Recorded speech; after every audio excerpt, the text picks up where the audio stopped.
It was supposed to be just another quiet night, but what I discovered shattered everything I thought I knew about my wife and our marriage.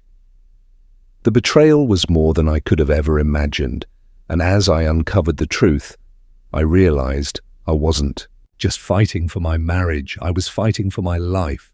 Here's the story of how I took control, got my revenge, and found freedom after the ultimate heartbreak.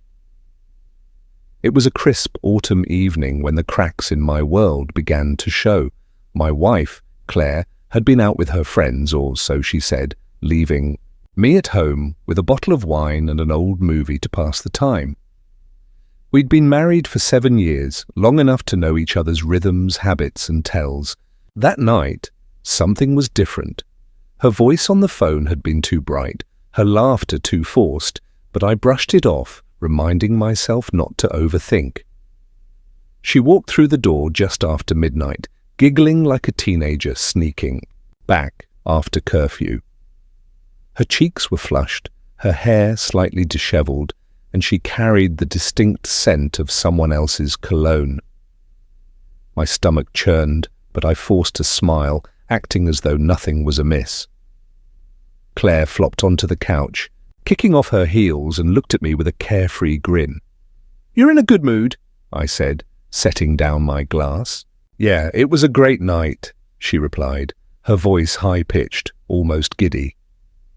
"The girls and I had such a good time, nothing crazy, just drinks and laughs." I nodded, studying her closely, glad to hear it. As the night wore on, I noticed she avoided my gaze and clutched her phone like a lifeline. Suspicion crept in, but I said nothing. Confrontation wasn't my style, not yet anyway. Instead, I decided to wait and observe. After all, trust was the foundation of our marriage, or so I believed. The next morning, Claire was unusually cheerful, humming as she prepared breakfast. Her phone buzzed repeatedly, but she made no move to check it.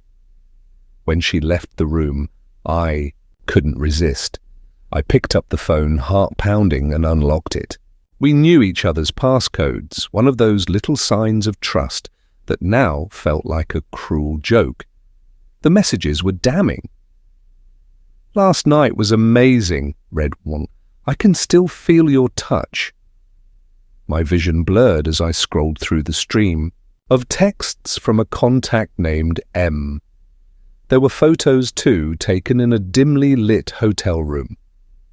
Claire was laughing, glass in hand, draped across a man I didn't recognize. My world shattered in an instant. The betrayal was like a physical blow, stealing my breath. I placed the phone back where I'd found it, forcing myself to remain calm. Rage would come later. For now, I needed clarity, a plan. Claire returned to the kitchen, oblivious to my discovery. She kissed me on the cheek and handed me a plate of eggs, her smile as radiant as ever. How could she pretend everything was fine after what she'd done? Over the next few days, I became a ghost in my own home, watching, listening, piecing together the extent of her deceit. The one-night stand, as I soon learned, was anything but harmless. It wasn't even a one-time occurrence. Claire and M had been meeting for months, stealing moments I thought were hours. The rage simmered beneath my skin, but I didn't confront her, not yet. Instead, I focused on gathering evidence, documenting everything, texts, photos, even the receipts she carelessly left in her purse. My plan began to take shape, and with it, a sense of grim satisfaction. On the surface, I was the same devoted husband. I cooked her favorite meals, laughed at her jokes, and even planned a weekend getaway, just the two of us. Claire seemed relieved, as if my attentiveness absolved her of guilt. Little did she know I was laying the groundwork for her downfall. The weekend trip was my masterpiece. I booked a cabin in the mountains, secluded and picturesque. Claire was thrilled, gushing about how much she needed the escape. I packed our bags, ensuring everything was perfect. Even the camera equipment, a new hobby I'd taken up, came along. She didn't question it. The first night was magical, at least on the surface. We drank wine by the fire, reminisced about our early days, and even shared a dance under the stars. But my mind was elsewhere, focused on the culmination of my plan. Next morning, I told Claire I wanted to take some photos of the scenery and suggested she sleep in. She agreed, snuggling deeper into the blankets as I grabbed my gear and headed out. Only I didn't take landscape shots. Instead, I set up the cameras in our cabin, discreetly capturing angles that would tell the story I needed. When Claire finally woke, I suggested a hike, claiming I'd found a beautiful spot nearby. She was hesitant at first, but eventually agreed. We spent hours wandering the trails, and for a moment, I almost forgot the betrayal. Almost. Back at the cabin, Claire's phone buzzed incessantly. She glanced at it, her expression shifting to one of annoyance. "Work stuff," she muttered, dismissing the notifications. But I knew better. That evening, I prepared her favorite dinner, pouring her another glass of wine. Every time hers neared empty, she laughed carefreely, unaware of the storm brewing. When she excused herself to use the bathroom, I took her phone from the counter and sent a single text to M. "Let's end this." Then I deleted the thread, leaving no trace. By the time we returned home, Claire was back to her usual self. Her laughter echoed through the house, but when she reached for her purse, her face went pale. She rifled through it, panic growing with each passing second. "Where is it?" she muttered, her voice trembling. "What's wrong?" I asked, feigning concern. "My wedding ring," she whispered, tears welling in her eyes. "Oh no," I said, my voice dripping with mock sympathy. "When was the last time you had it?" She looked at me, her expression a mix of guilt and desperation. "I don't know. I must have taken it off somewhere. I'd hidden it, of course." The ring, a symbol of our commitment, was now a tool in my revenge. The next day, I set my plan into motion. I'd prepared a file, meticulously organized, detailing her affair in excruciating detail, photos, messages, even the receipts. I left it on the kitchen table, knowing she'd find it. When she did, the color drained from her face. "What is this?" she asked, her voice barely a whisper. "The truth," I replied. "Something you've been hiding from me for months," she stammered, trying to explain, to justify. But I held up a hand, silencing her. "I don't want your excuses, Claire. I want you to leave." Her eyes widened, tears streaming down her cheeks. "Please, we can work through this. I'll do anything." "It's too late," I said, my voice cold. "You made your choice, and now I'm making mine." I'd already spoken to a lawyer, ensuring the divorce would be swift and in my favor.